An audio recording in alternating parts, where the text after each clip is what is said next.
Pasukan Chechnya dilaporkan hingga kini masih berupaya membantu Rusia menumpas tentara Ukraina di Chasov Yar.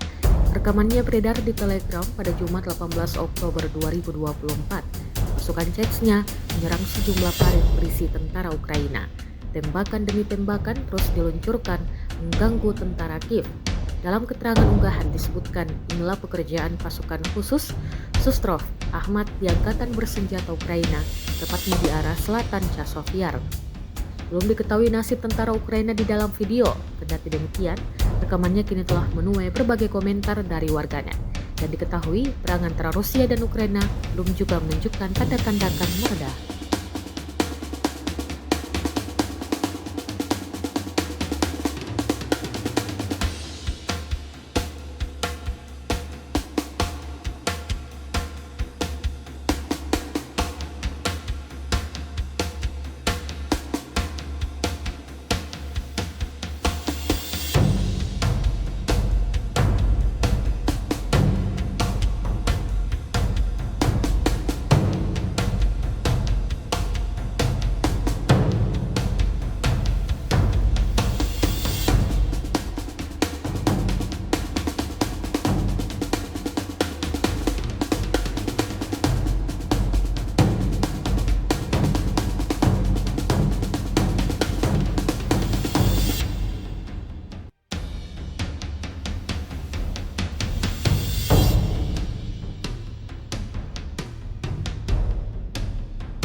Download Tribun X sekarang, menghadirkan lokal menjadi Indonesia.